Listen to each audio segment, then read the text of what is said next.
ഇതിൽ പ്രതികരണങ്ങളിലേക്ക് കൂടി പോകുന്നു. ശില്പി മഹേഷ് പണിക്കർ ടെലിഫോൺ ലൈനിലുണ്ട്. ശ്രീ മഹേഷ് പണിക്കർ, ഇപ്പോൾ ഈ കൊടിമര നിർമ്മാണത്തിന്റെ മറവിലും വൻ തട്ടിപ്പ് നടന്നതിന്റെ വിവരങ്ങളാണ് ഇപ്പോൾ റിപ്പോർട്ടറിന് ലഭിച്ചിരിക്കുന്നത്. കൊടിമര നിർമ്മാണത്തിന് ദേവസ്വം ഭരണസമിതിയുടെ നേതൃത്വത്തിൽ വ്യാപകമായ പണപ്പിരിവ് നടന്നിരിക്കുന്നു എന്നുള്ളതാണ്. ഈ ഫോണെക്സ് ഫൗണ്ടേഷൻ കമ്പനി സ്പോൺസർ ചെയ്തിരുന്നു. അത് അറിയിക്കാതെ സിനിമാ താരങ്ങളിൽ നിന്നടക്കം കോടിക്കണക്കിന് രൂപ പിരിച്ചു എന്നാണ് കണ്ടെത്തിയിരിക്കുന്നത്. അതേക്കുറിച്ച് അങ്ങയുടെ അറിവ് എന്താണ്? അങ്ങ് എങ്ങനെയാണ് ഈ വാർത്തയോട് പ്രതികരിക്കുന്നത്? മഹേഷ് പണിക്കർ. തീർച്ചയായിട്ടും ഇതൊക്കെ പുറത്തു വരേണ്ടതാണ്. കാര്യം ഈ പറഞ്ഞ വിഗ്രഹം, ഈ അഷ്ടദിക്പാലകരും ഈ പറഞ്ഞ വാജിവാഹനവും രണ്ടാമത് വാർക്കാൻ വേണ്ടി അവർ ധാരാളം സ്വർണം, നമ്മുടെ സുരേഷ് ഗോപി, കേന്ദ്രമന്ത്രി സുരേഷ് ഗോപി അദ്ദേഹം ഉൾപ്പെടെ അതിനുവേണ്ടി ഒരുപാട് പേരുടെ അവർ വളരെ വ്യാപകമായിട്ട് ഇത് ചെയ്തിട്ടുണ്ട്. അവർ എമ്പുക്കൊന്നും സൂക്ഷിക്കാതെ വലിയ കിലോ കണക്കിന് സ്വർണ്ണമാണ് അവർ ഇത് ചെയ്തിരിക്കുന്നത്. ആദ്യം പോലെ നമ്മൾ പറയുന്നതാണ്. അത് മാത്രമല്ല, ഈ കൊടിമരത്തിന്റെ പ്രതിഷ്ഠ കഴിഞ്ഞിട്ട് ആ ഫ്രണ്ടിലുള്ള നമ്മുടെ വലിയ ബലിക്കൽപുരയുടെ മേളുവശത്തുള്ള താഴെക്കുടം, ആ താഴെക്കുടം ഇളക്കി അതും ഇതുപോലെ തന്നെ ഇവരെ കൊണ്ട് ചെയ്യിപ്പിക്കണമെന്നും പറഞ്ഞിട്ട് അതിനുവേണ്ടി തിരുവാങ്കൂർ ദേവസ്വം ബോർഡിൽ നിന്ന് 700 ഗ്രാം സ്വർണം അതിനുവേണ്ടി സെപ്പറേറ്റ്, ഈ കൊടിമരത്തിന്റെ അനുബന്ധമായിട്ട് തന്നെ 700 ഗ്രാം സ്വർണം തിരുവാങ്കൂർ ദേവസ്വം ബോർഡിൽ നിന്ന് സ്പോൺസറാന്ന് പറഞ്ഞെങ്കിലും സ്പോൺസറിന്റെ സ്വർണം ആ ഒരു 700 ഗ്രാം കൂടി ഇവർ മേടിച്ചിട്ടുണ്ട് ആ താഴെക്കുടത്തിന് വേണ്ടിയിട്ട്.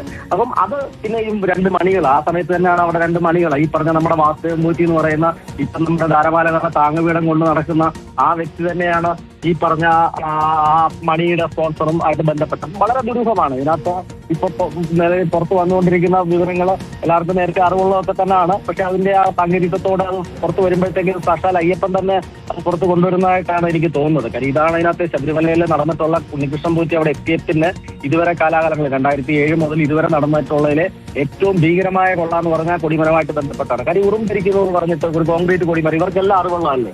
ആ ദേവപ്രശ്നം തന്നെ ഒരു കളത്രമാണ്. ആ ദേവപ്രശ്നത്തിൽ തന്നെ ഒരുപാട് പേര് അതിന് എഗൻസ്റ്റ് ആ സമയത്ത് തന്നെ അങ്ങനെ ഒരു സംഭവം ഇല്ല, ഇത് കോൺക്രീറ്റ് ആണെന്ന് പറഞ്ഞതാണ്. നമ്മളിപ്പോ ആ ഇമേജ് കാണുമ്പോൾ തന്നെ നമുക്ക് അറിയാൻ പറ്റൂല ആ കോൺക്രീറ്റ് എവിടെയാണ് അതിനകത്ത് ഒരു പൊട്ടലുള്ള. അഥവാ പൊട്ടൽ ഉണ്ടെങ്കിൽ തന്നെ ഇതൊക്കെ ഇപ്പോഴത്തെ കാലത്ത് ഈ സ്കാനറും ആധുനിക കാലത്ത് ഈ സ്കാനറും അങ്ങനെയൊക്കെ ഉള്ളതല്ലേ, നമുക്ക് എന്തുണ്ടെങ്കിലും അങ്ങനെ ഒക്കെ അറിയാമല്ലോ. ഇപ്പം അതൊരു സമിതിയെ കുറിച്ചോ ഒരു ശില്പിയെ കുറിച്ചോ ഒക്കെ വെച്ചിട്ട് ഒരു അന്വേഷണമോ അല്ലെങ്കിൽ ഇതിനൊരു കേടുപാടുണ്ടോ എന്നും പറയാതെ ഈ തന്ത്രിയൊക്കെ അല്ലെ അവരുടെ കുറച്ച് ആൾക്കാർ മാത്രം ഈ കൊടിമരം മൊത്തം മോഷ്ടിക്കാനായിട്ടൊരു തീരുമാനം ഉണ്ടാക്കി അതിന്റെ സ്പോൺസറും വന്നു കഴിഞ്ഞിട്ടാണ്. ഏറ്റവും വലിയ വിരോധാഭാസം എന്ന് പറയുന്നത് ഏകദേശം 108 കിലോയോളം തങ്കത്തിൽ ഇത് ഉണ്ടാക്കാൻ പോകുന്നതാണ് ആദ്യം ഇവരുടെ ആ ഒരു പ്രചരണമൊക്കെ വന്നത്. അപ്പം ആ രീതിയിലൊക്കെ ഇത് മേടിച്ചിട്ടുണ്ടോ, എന്താണ് ഇതിനകത്തെ സാങ്കേതികമൊക്കെ മൊത്തം ഒരു അന്വേഷണത്തിൽ കൂടെ, വിശദമായ ഒരു അന്വേഷണത്തിൽ കൂടെ ഒക്കെ പുറത്തു വരേണ്ട കാര്യമുണ്ട്. 130 കിലോ മൊത്തത്തിൽ സ്വർണ്ണത്തിൽ ഉണ്ടാക്കാമെന്നൊക്കെ പറഞ്ഞിട്ടാണ് തുടങ്ങിയിരിക്കുന്നത്.